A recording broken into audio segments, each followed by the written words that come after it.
अभिरामं रणरङ्गधीरं राजीवनेत्रं रघुवंशनाथं कारुण्यरूपं करुणाकरन्तं श्रीरामचन्द्रं शरणं प्रपद्ये श्रीरामचन्द्रं शरणं प्रपद्ये मारुततुल्यवेगं जितेन्द्रियं बुद्धिमतां वरिष्ठं वातात्मजं वानरयूथमुख्यं श्रीरामदूतं शरणं प्रपद्ये। सच्चिदानंद भगवान की जय।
करने से जो हमारे पास नहीं है वो चीजें आसानी से प्राप्त हो जाती हैं। और दूसरी स्तुति, अगर नित्य भाव के साथ चलता रहा ना तो जो हमारे पास है वो हटने नहीं पाती।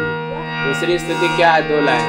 भय प्रगट कृपाला दीन दयाला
दोनों 16 लाइनों की है, माने 16 मंत्र जो पूजा सत्यनारायण की हो रही थी ना, उसमें वैदिक मंत्रों से पूजन कराया जाता है। उसके जो पाठ का फल है वो केवल इन स्तुतियों को गाने से होता है।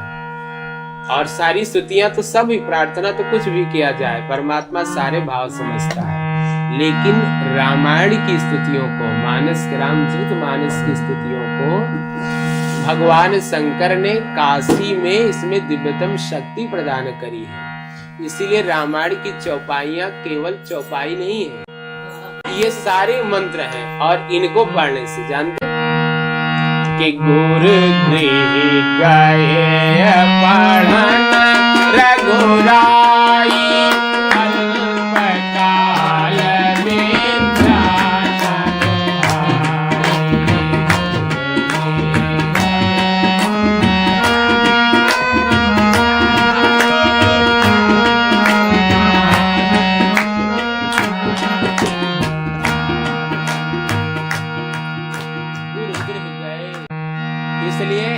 मानस की जितनी भी चौपाइयां उन सबके पारायण करने से दिव्यतम शक्तियां प्रदान मिलती हैं, ऐसा भगवान शंकर ने आशीर्वाद दे रखा है। तो उन्हीं भगवान का नाम जो मंगल भवन है और अमंगल का हरने वाला है, उसका स्मरण करने से जीव सर्वविध सुरक्षित हो जाता है। इसीलिए प्रेम के साथ पहले 2 बार हरि नाम कीर्तन, फिर एक सुंदर सी नाम महिमा पे दृष्टांत। केवल आज का सत्संग इतना ही रहेगा। हरे रामा रामा राम सीता राम राम राम हरे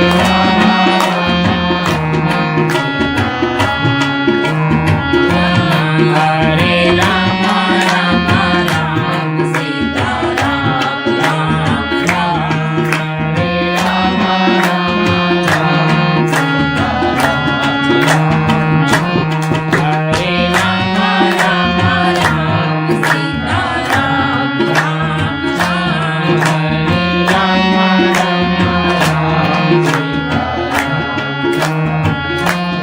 सीता राम राम राम राजा राम राम राम सीता राम राम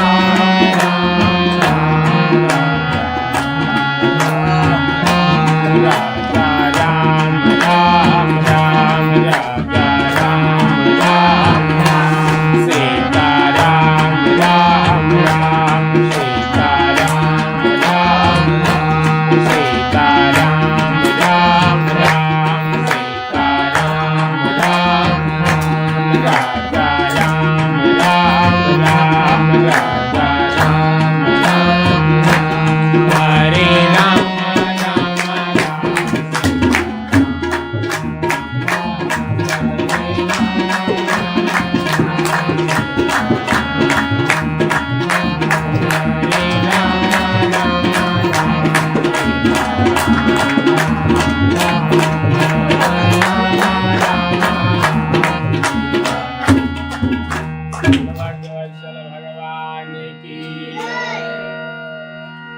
भगवान के नाम में वह सामर्थ्य है कि जो भगवान श्री राम समुद्र को लांघने के लिए सेतु निर्माण किया, उन्हीं प्रभु के नाम को लेकर के हनुमान जी छलांग मार के पार कर दिया।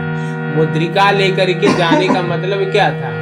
मुद्रिका में राम नाम अंकित अति सुंदर राम नाम लिखा था, माने राम नाम के भरोसे श्री हनुमान जी लंका में पहुंच गए। जीव ये भव समुद्र को लांघना है तो विज्ञान नहीं लांगे, जीव की जो आंतरिक गति है, जो उसकी गति है, उसको विज्ञान आज तक नहीं माप सका है कि आखिर ऐसी कौन सी वस्तु है या कौन सी चीज है जो निकल जाती है, वही शरीर सुंदर शरीर है फिर भी वो हरकत में नहीं होता है, कितनी सूक्ष्म है। उस पे हमारे वेद शास्त्र आदि ने निर्णय दिया कि वह वायु रूप है और केवल प्राण से ही काम नहीं बनता, प्राण को भी जो चैतन्यत्व प्रदान करता है वह आत्मा है और आत्मा भगवान का अंश है, स्वयं भगवान का रूप है। देखिए जैसे कोई अगर आप मिट्टी का पत्थर का या मतलब जो उठाइए और आकाश में फेंकिए तो वह नीचे ही आता है। क्यों? क्योंकि गुरुत्वाकर्षण है, वो पृथ्वी का अंश है इसलिए इधर भागता है। और दीपक जो है अग्नि वह सूर्य का अंश है। कभी भी दीपक को जलाइए उसकी लौ ऊपर ही जाती है क्योंकि वह सूर्य का अंश है।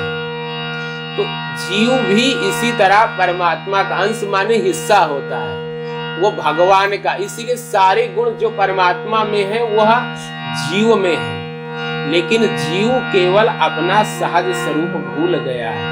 जब वह सच्चिदानंद के आश्रित हो जाता है तो उसका वही आनंद सबके सन्मुख प्रकट हो जाता है। इसलिए दुनिया में सबके विलोम बने लेकिन आनंद का कोई विलोम नहीं, क्योंकि वो ब्रह्म है और ब्रह्म आनंद का दूसरा स्वरूप हो ही नहीं सकता। उसके स्वरूप बदल सकते हैं, वो ब्रह्मानंद, परमानंद, विषयानंद बन सकता है, लेकिन उसका विलोम नहीं होता। तो भगवान के हमारा आनंद कभी छीने ना।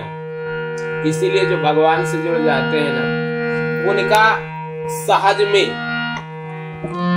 मनोरंजन होता रहता है। उनको मनोरंजन करने के लिए किसी बाह्य विषय की आवश्यकता नहीं होती है, लेकिन केवल भगवान से जुड़ जाए। और भगवान के नाम की तो इतनी महिमा कि कितने वेद शास्त्र रचे गए, सब एक के बाद भगवान नाम।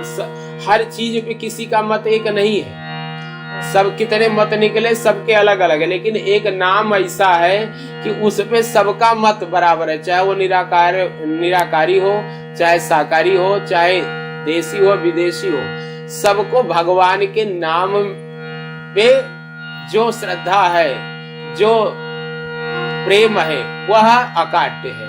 उसको कोई मतलब देखिए हर बात पे मत अलग अलग हो जाते हैं, लेकिन वेद पुराण संत मत एहू सकल सुकृत फल नाम स्नेह। नाम से अगर स्नेह हो जाए तो वो सारे पुण्यों के फल से होता है। कोई आदमी चाह करके भी भगवान नाम का जाप नहीं कर सकता यदि भगवान की कृपा न हो तो। इसीलिए जब भगवत कृपा होती है ना, तो नाम में सहज अनुराग हो जाता है। और उस नाम की महिमा ऐसी है कि हो गए भव से पार लेकर नाम तेरा, हो गए भव से पार लेकर नाम तेरा, हो गए भव से पार लेकर नाम तेरा, हो गए भव से पार लेकर नाम तेरा, हो गए भव से पार लेकर नाम तेरा,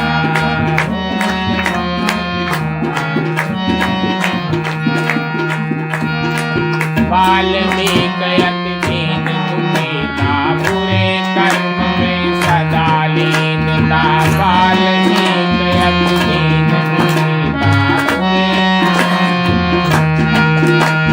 करि रामायण तैयार लेकर नाम तेरा, करि रामायण तैयार हो गए भव से पार लेकर नाम तेरा, हो गए भव से पार। वाल्मीकि कितने अत्याचारी रहे, लेकिन इसी नाम के कारण वो उस अपने सारे दुराचार दुर्गुण से दूर भी हो गए और रामायण राम जी के अवतरित होने के पहले तैयार कर दी। पूर्व काल की घटनाएं पहले ही लिख दी। किसके बल से? वो केवल नाम के। और की बात जाने दे, थे नल नील जाति के बानर, राम नाम लिखई श्री राम। थे नल नील जाति के बानर, राम नाम लिखई श्री राम। देखिए नल नील कोई अच्छी जाति के तो थे नहीं, बानर जाति में उत्पन्न हुए थे, लेकिन करी से तू तैयार लेकर नाम तेरा, करी से तू तैयार करी से तू तैयार लेकर नाम तेरा, करी से तू तैयार लेकर नाम तेरा, हो गए भव से पार लेकर नाम तेरा।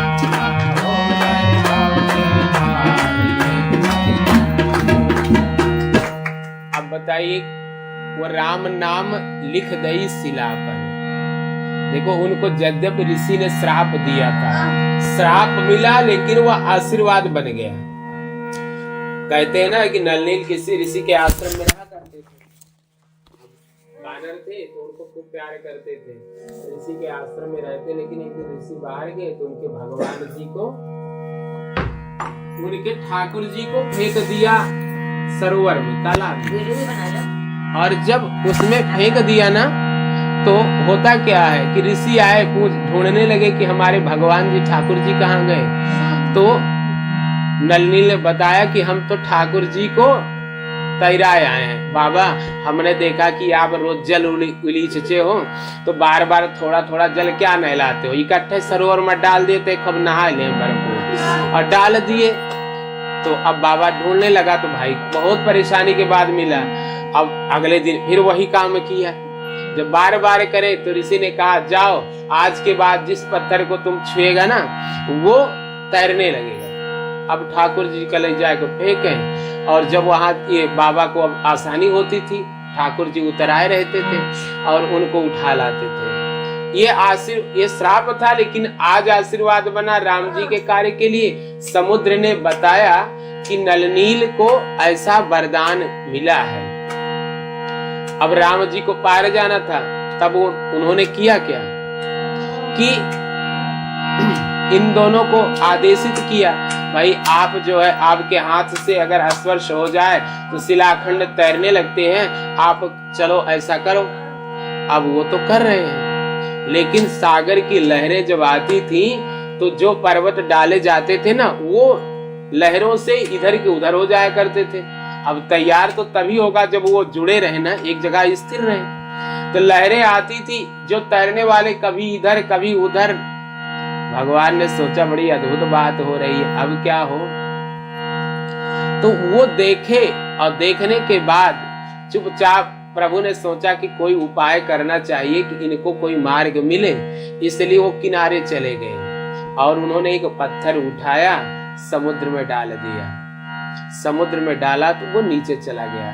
हनुमान जी प्रभु के चरण में अपनी दृष्टि लगाए रखते थे। देखा कि प्रभु एकांत में जा रहे, चुपके चुपके पीछे से जाके खड़े थे। भगवान निराश हुए ना, तो प्रभु हनुमान जी ने हाथ जोड़ के कहा, प्रभु निराश मत होइए, काहे को परेशान है। बोले देखो ना हनुमान, लोग कहते हैं कि जो है मेरे नाम में ताकत है, मेरे भक्त में ताकत है कि नलनील स्पर्श कर रहे हैं, समुद्र पे पत्थर तैर रहे हैं, लेकिन देखो ना हमने डाला वो डूब गए। तो हनुमान जी ने हाथ जोड़ के कहा कि सरकार, उस पत्थर का कितना सौभाग्य था कि आपके हाथ में आया, और जिसे आपने ही त्याग दिया तो वो डूब तो जाएगा ही ना, इसमें परेशान होने की जरूरत नहीं है। हनुमान जी चुपचाप वहां से लौटे, जामंत को सारी बात बताई। जामंत ने कहा नलनील को बुला के, सुनो अब ऐसा मत करो, राम नाम शिला पर केवल मत लिखो, ऐसा करो एक शिला पे रा लिखो, दूसरे पे माँ लिखो। रा और माँ कभी एक दूसरे से विलग नहीं हो सकते। रा का उच्चारण करो, मुंह बंद करते ही माँ का उच्चारण अपने आप हो जाता है, चाहे आप कहो अथवा ना करो। रा कह करके बंद करोगे तो मुंह, और माँ कहते ही अपने आप उच्चरित तो हो जाएगा, अनुस्वार है वो।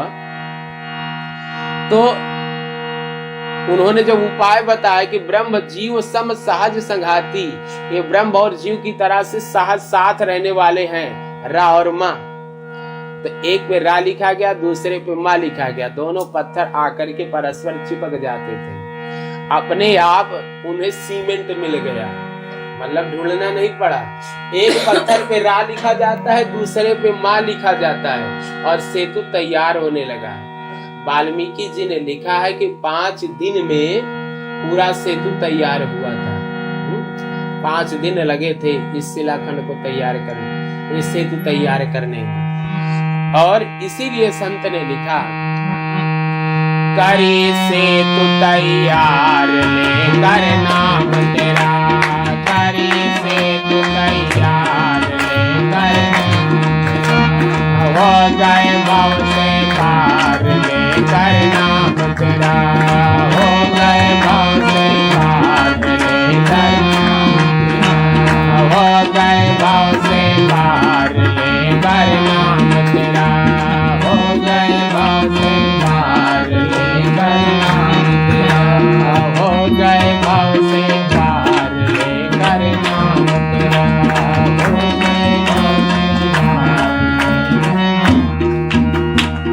भगवान के नाम की सामर्थ्य है कि स्वयं प्रभु को सेतु बांध के जाना पड़ा, लेकिन हनुमान जी लांग गए। राम से बड़ा राम का नाम, और राम में वह ताकत है कि स्वयं प्रभु भी उसकी महिमा का गान नहीं कर सकते।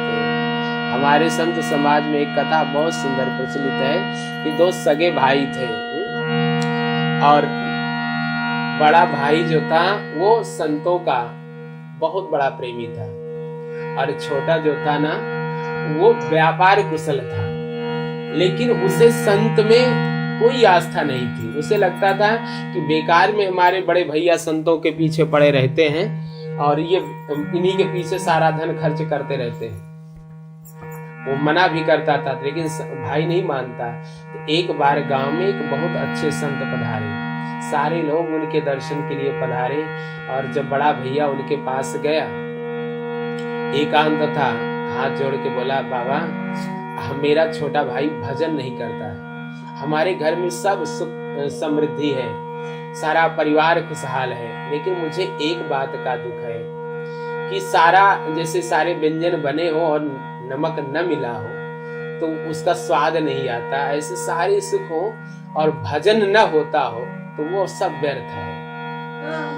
और बाबा मेरा छोटा भाई भजन नहीं करता है, प्रभु का नाम नहीं लेता, नाम लेने वालों को भी उल्टा सीधा बोलता है कि ये बेकार में समय बर्बाद करते हैं, हरि नाम कीर्तन करते हैं, संतों के पीछे चलते हैं, पता नहीं क्या क्या बोलता है, एक बार आप कृपा करो ना। तो संत ने कहा कि ऐसा करो, जब वो घर पे हो तो एक बार मुझे निमंत्रण दो, और जानते हो बाजा गाजा की व्यवस्था करना, जब मैं चलूं तो मेरे साथ बाजा भी बजता हो, और वो ये सब देख करके अंदर ही बैठा रहेगा और मैं अपना काम कर लूंगा, तुम चिंता मत करना, वो जपे अथवा न जपे लेकिन उसका कल्याण होगा। निमंत्रण दिया। उसने पूछा कि आज तैयारी क्या ये विशेष चल रही है? बड़े भैया ने बताया कि ऐसा है भाई, आज जो बाबा जी आए ना उनको हमने निमंत्रण दिया है। अच्छा, फिर आप पड़ गए इन्हीं लोगों के पीछे, देखते नहीं ये सब का क्या है, क्या भाई आप भी? उसने कहा अच्छा चुप रहो, जो मैं कर रहा हूँ करने दो, आपको नहीं अच्छा लगता आप विश्राम करो। अच्छा ठीक है, आपका बाबा जब आए भोजन प्रसादी ले ले, चला जाए ना तब हमें बताना, इसके पहले हम वहां बाहर नहीं निकलेंगे। कहा ठीक है। अब वो बाजा बजता हुआ आया, इधर जो बैठे बाबा जी प्रसाद लिए तो बाजा वालों को विदा कर दिया। अब छोटे भाई ने सोचा कि बाजा बजाते लोग चले गए तो बाबा भी चला गया, निकलने लगा, लेकिन उसके दरवाजा जो था ना उसमें साकल लगा ली थी बाबा ने। अब वो चिल्लाने लगा किसने लगा लिए साकल, खोलो। तो बाबा ने खोला और जैसे वो निकलने लगा ना हाथ पकड़ लिया। उसने कहा अरे बाबा चलो छोड़ो मेरा हाथ, क्या करते हो, बड़े भाई को तो ऐसे मूर्ख बनाए हो, अब हम मेरे पीछे भी पड़ गए हो। लेकिन बाबा छोड़ते नहीं, वो बहुत झटका, लेकिन बाबा भी खा पी करके शरीर बनाए थे इसलिए छुड़ा नहीं पाया हो। तो विवश होकर के कहा अच्छा जो भी चाहिए बोलो हम आपको कर देते हैं, लेकिन मेरा हाथ छोड़ो। संत ने कहा एक बार तू राम नाम कह दे, बस राम कहो ना। अब विवश था इसलिए विवश हो करके उसने राम कहा और कहा मैंने तेरे प्रभु का नाम ले लिया ना, अब चलो हटिए यहाँ से निकलिए आप। बाबा ने मुस्कुरा के हाथ छोड़ दिया। कहा बेटा मैं तो जा रहा हूं, लेकिन इस नाम को बेचना नहीं, या अमूल्य है, बस इसकी महिमा समझ लेना। बाबा चले गए। कुछ दिन के बाद छोटे भाई का बड़ा भाई भी चल बसा, छोटा भाई का भी देहावसान हुआ। और कहते हैं कि यह जब यमराज के यहाँ ले जाया गया, जो भजन करते हैं, जो गरुड़ पुराण में लिखा है ना, वो मार्ग उनके लिए लागू नहीं होता है। ये है सामान्य जीवन जीने वाले लोगों के लिए व्यवस्था है। जो भजन करते हैं इस मार्ग से कोई नहीं मतलब होता है, उनके सीधे स्वामी प्रभु होते हैं। वो राम जी की व्यवस्था अलग होती है, जैसे पर्सनल लोगों के लिए अलग व्यवस्था है वैसे वहां भी व्यवस्था है। लेकिन चूंकि इसने कभी भजन किया नहीं था तो यह यम मार्ग द्वारा ले जाया गया और यमराज के सन्मुख जब पेशी हुई ना, तब इससे पूछा गया, चित्रगुप्त से पूछा गया, बताइए इसके जीवन का क्या लेखा जोखा है। चित्रगुप्त ने सब बताया। हाँ, इसने अपने कर्तव्य का पालन किया है, ये ऐसा वैसा किया है, धर्म कर्म या संतों का कोई महत्व नहीं रहा इसके जीवन में, जो भी अच्छा बुरा उसका परिणाम सुनाया गया। कहा इसके जीवन का एक प्लस पॉइंट है, इसने संत सन्मुख भगवान का नाम लिया है। यमराज ने कहा कि भैया तुम्हारे कर्मों के जो लेखा जोखा है वो तो ठीक ठाक है, पहले तुम पुण्य भोगोगे या पाप। उसने कहा मैंने पुण्य क्या किया है? कहा कि सबसे प्रबल पुण्य तुम्हारा है कि संत के सानिध्य में तुमने भगवान नाम लिया है। अच्छा, तो उसका क्या फल होता है? यमराज ने कहा वो तो मैं नहीं बता सकता, क्योंकि भगवान के नाम लेने का क्या फल है ये मैं नहीं जानता। तो उस आदमी ने कहा कि जब आप इस जज की कुर्सी पर बैठे हो, आपको जजमेंट करना नहीं आता, तो किसने आपको यहाँ रख दिया? चलिए कहाँ निर्णय होगा? कहा देवराज इंद्र बताएंगे। तो पालकी मंगाई गई और कहा उसमें 4 लोग लगे। तो उस जीव ने कहा इसमें मैं तभी बैठूंगा जब तुम लगोगे। उसने कहा इसी से पता चल जाएगा कि नाम में ताकत है अथवा नहीं, ये महिमा नहीं जानते। चलो लगो, जब तुम्हें पता नहीं है तो लगो इसमें। अब धर्मराज भी लग गए कि भगवान नाम जो भजन करने वाला जीव है उसको उठाने में अपने गौरव का अनुभव करते हैं। लग गए, पालकी पहुंची स्वर्गलोक। वहां इंद्र ने देखा, खड़े हो गए, कह रहे स्वयं धर्मराज जो सारे जगत के नियामक है, प्राण किसके कब कहां कैसे जाएंगे इसकी सारी व्यवस्था करने वाले यमराज, वो इसकी पालकी में लगे हैं। तुरंत खड़े हो गए, आए, बोले क्या कैसे आना हुआ? कहा भाई ये जीवात्मा पूछता है कि भगवान नाम का फल क्या है, और ये इसको वही फल पहले देना है, तो जो पता चले तब तो उसको फल दिया जाएगा। कहाँ किस लोग कहाँ भेजना है तब पता चलेगा। तो देवराज इंद्र ने कहा भाई सब कुछ जानता हूँ, लेकिन भगवान नाम में राम नाम की महिमा क्या है ये तो मैं भी नहीं जानता। उस जीव ने कहा हे देवराज, जब तुमको नहीं पता है तो तुम लोग निर्णय क्या करोगे? किसको क्या करना है, किसको क्या चाहिए, जब तुमको पता ही नहीं है तो तुम यहाँ बैठ कैसे गए? चलो लगो तुम भी। कहा निर्णय होगा? कहा ब्रह्मा जी के पास। अब पालकी में लग गए, एक एक आदमी रिटायरमेंट होता जा रहा है, ये लोग नए लगते जा रहे हैं। पालकी पहुंची ब्रह्मलोक। ब्रह्मा जी ने देखा तो उन्होंने कहा अरे वाह, धर्मराज और देवराज दोनों ये लगे चले आ रहे हैं। उन्होंने स्वागत किया उस जीव का, और जो सन्मुख आए ना तो धर्मराज ने हाथ जोड़ के प्रार्थना करी कि प्रभु यह जीवात्मा जानना चाहे। इसने विवश होकर के एक संत के सन्मुख भगवान नाम का उच्चारण किया था। और कहते हैं ना कि जैसे आग को चाहे जानबूझ के छुआ जाए चाहे अनजान में छुआ जाए वो जला देती है, ऐसे भगवान नाम में भी पाप को नष्ट करने का सामर्थ्य है। अमृत चाहे जानबूझ कर पिया जाए चाहे अनजाने में पिया जाए वो अपना काम करेगा। जहर चाहे उसकी महिमा जानो तब पियो और चाहे न जानो तब पियो, वो अपना काम करेगा। इसने भगवान नाम लिया है और इसका फल क्या होता है, हम लोग क्या फल दे इसे? ब्रह्मा जी ने कहा भैया हम तो सृष्टि कार्य में लगे होते हैं, किसको कहाँ जन्म किसको क्या चाहिए बस इसी व्यवस्था में, हमें तो नहीं पता है। इसको तो केवल राम का नाम जपते हैं शंकर, शंकर ही बता सकते हैं। और शंकर की बात जब आई ना तो कहा चलिए शंकर जी से पूछा जाए। तो जीव ने धीरे से कहा हे ब्रह्मा जी, जब आपको पता नहीं है ना तो आप भी लग जाओ, एक आदमी की और छुट्टी करो। ब्रह्मा जी बेचारे लग गए और उस जीव को ढोने में गौरव का अनुभव कर रहे हैं। अब लिए जा रहे हैं पालकी में, चले जा रहे हैं। शंकर जी के सन्मुख गए तो शंकर और पार्वती बैठे थे कैलाश में। हाँ, और वहां पहुंचे भगवान शंकर मुस्कुराए दिए, ले देवराज इंद्र धर्मराज ब्रह्मा जी सब पालकी में लगे चले आ रहे हैं। ब्रह्मा जी हाथ जोड़ के बोले, कैलाश के निवासी नमो बार बार हो, नमो बार बार हो। आयो शरण तिहारे प्रभु तारे तारे, आयो शरण तिहारे प्रभु तारे तारे, आयो शरण तिहारे प्रभु। भक्तों को कभी सिंह तूने निराश ना किया,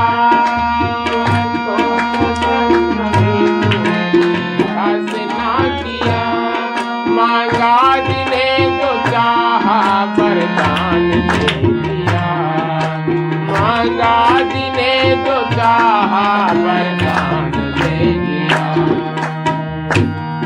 बड़ा है तेरा दायरा, बड़ा दातार तू, बड़ा दातार तू। आयो शरण तिहारी प्रभु तारे तारे,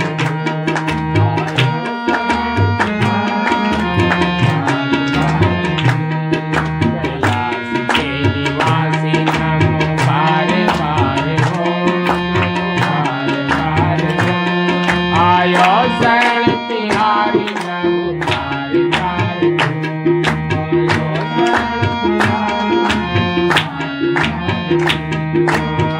शरण तिहारी प्रभु। हे बाबा, हम लोगों की ड्राइविंग वाली नौकरी मिल गई है, अपने अपने काम से छुट्टी, ये नई ड्यूटी से छुट्टी दिलाएगा तुम्हारा काम। भगवान शंकर मुस्कुराए, बात क्या है? तो ब्रह्मा जी ने कहा, प्रभु यह जीव एक बार, इसने पूरे जीवन में कोई सदकर्म नहीं किया है, एक अच्छा काम इसके जीवन में केवल यही है कि इसने संत के सन्मुख भगवान नाम व्यवस्था पूर्वक लिया है। तो इससे यमराज ने पूछा कि तुम पहले पाप का फल भोगोगे कि पुण्य का? तो पुण्य में केवल इसने एक ही पुण्य किया है। तो हम लोग इसको बता नहीं पा रहे हैं कि राम नाम की महिमा का फल क्या है, राम नाम जपने का फल क्या है। बाबा आप तो जपते हो ना दिन भर, क्योंकि शंकर से कहा कि तुम पुनि राम राम दिन राति, सादर जपाऊं मन आराती, सादर जपाऊं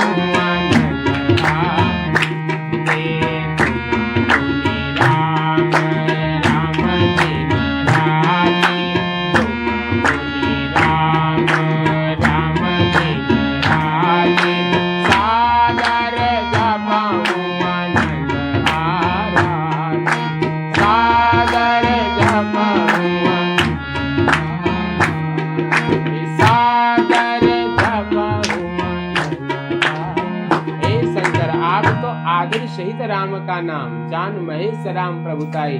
तो बाबा आप बताओ ना, शंकर भगवान ने कहा कि मैं राम नाम का जप करता हूँ, सारे जगत का ईश्वर हूँ, फिर भी राम नाम जपने का क्या फल है इसका वर्णन नहीं कर सकता, नहीं बता सकता। राम नाम की महिमा अनंत है, वो मैं कैसे, चलो जिनका नाम है उन्हीं प्रभु से पूछ लिया जाए। उस जीव ने हाथ जोड़ के कहा, बाबा एक प्रार्थना है। बोले क्या? कि राम नाम में अगर सच में दम है तो आप भी लग जाओ ना। देवराज धर्मराज पीछे, ब्रह्मा जी शंकर जी आगे, पालकी उठाए चल दिए कहाँ?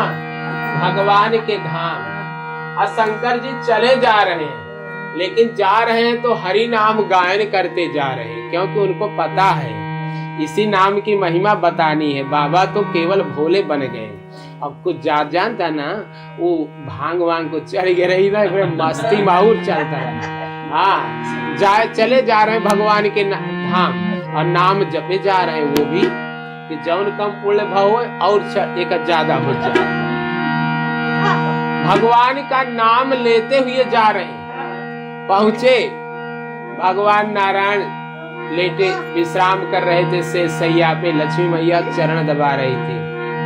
और जानते हैं शेष पे शयन करते हैं नारायण, मतलब क्या कि जो शेष माने जो अंतिम में जो बच जाए उससे अपना जो निर्वहन करे, पहले सबका भरण पोषण की व्यवस्था करे और जो अंत में बचे ऐसे लोगों का चरण लक्ष्मी दबाती है। माने जो सबकी व्यवस्था करने के बाद अपनी व्यवस्था करे उसके चरणों में श्री लक्ष्मी जी विराजमान रहती है। और भगवान नारायण विराजमान थे।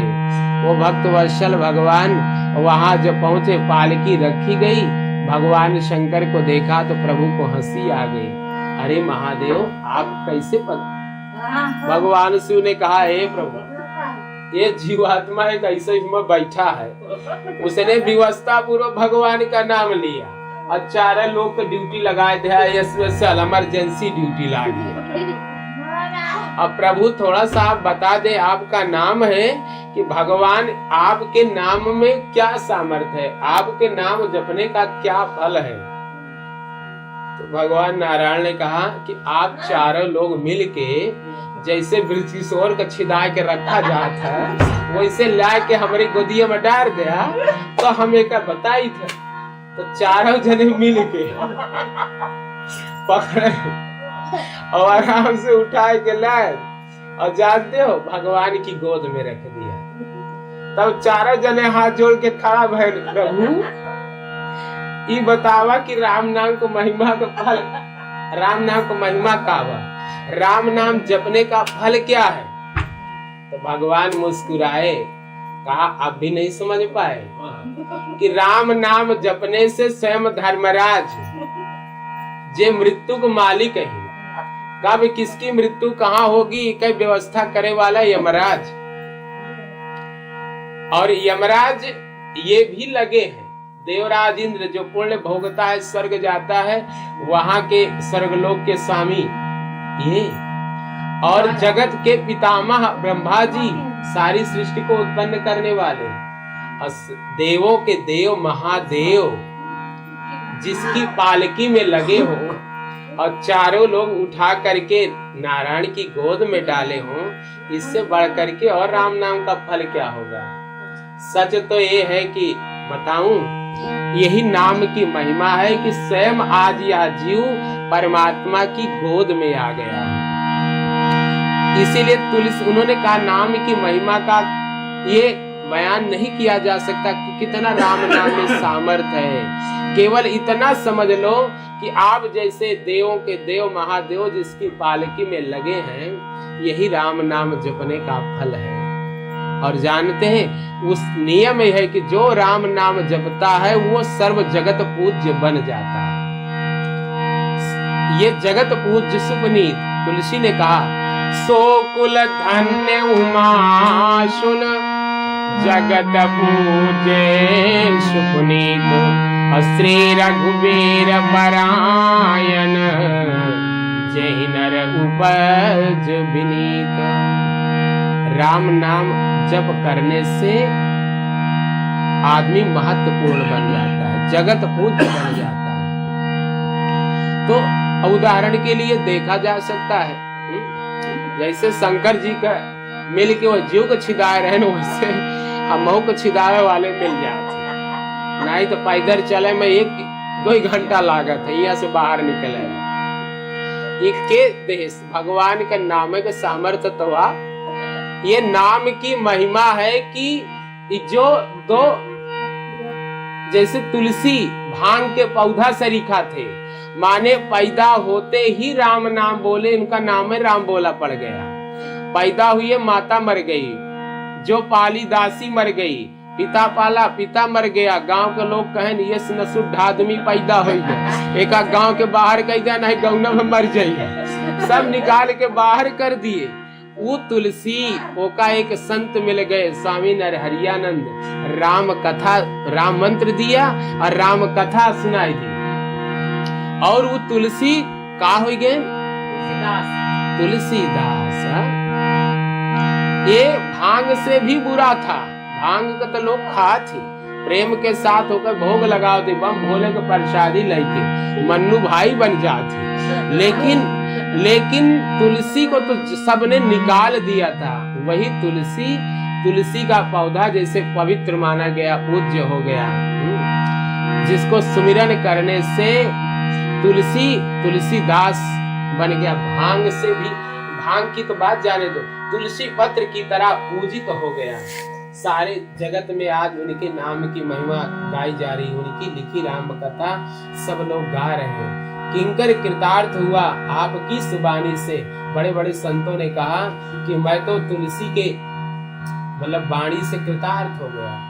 राम नाम की महिमा इतनी अद्भुत कि राम नाम जपने वाले, जो तुलसी की कोई पूजता नहीं था, उस तुलसी को सारा जगत पूजने लगा। 2 करोड़ लोग केवल तुलसी की रामायण से अपनी सुंदर जीविका चलाते हैं। 2 करोड़ सर्वेक्षण, 2 करोड़ लोग अच्छा जियता है, केवल चौपाई गावत ही और बढ़िया बढ़िया माल पुआ उड़ावता है। ना हर चले न चले कुदारी, बैठे भोजन दिए मुरारी। और केवल किस लिए? भगवान। इसीलिए उस तुलसी ने लिखा चौपाई कि कहाँ कहाँ लगे नाम बड़ाई,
महिमा का गान, जिनका विवस्था पूर्वक लिया नाम भाव सागर से पार कर देता है। उन भगवान के नाम को यदि आदर पूर्वक लिया जाए तो भाव सागर जैसे गाय पैर रखे जो पदचिन्ह बनता है, उसको आदमी पार आसानी से कर जाता है, उसी तरह से भाव सागर को जीव आसानी से तर जाता है।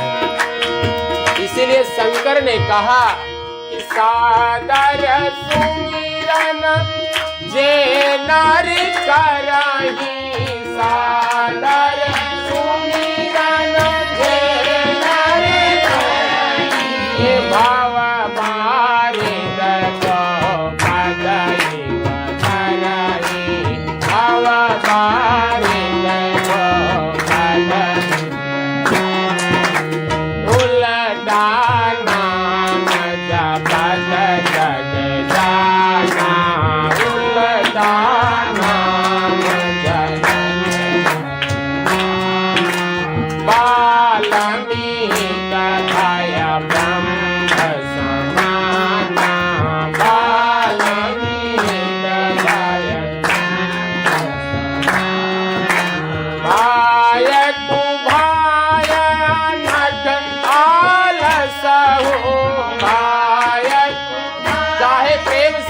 जाए चाहे क्रोध से चाहे आलस्य से, किसी भी तरह भगवान नाम लिया जाए। तुलसी लिखते हैं भाय कु भाय नख आलस हो, भाय कु भाय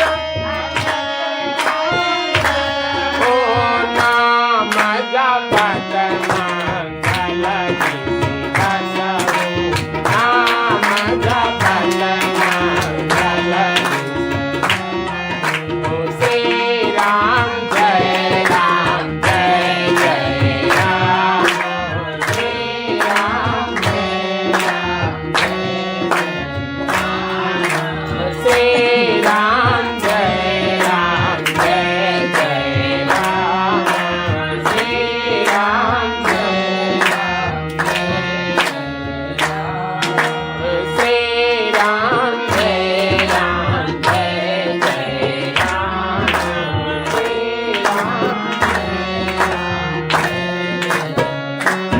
भक्तवत्सल भगवान की। भगवान नाम कैसे भी लिया जाए, अगर प्रेम के साथ लिया जाए तो उसकी विशेष महिमा। और अपने हाथों को थोड़ा उठाते शरणागति लीजिए। हरे राम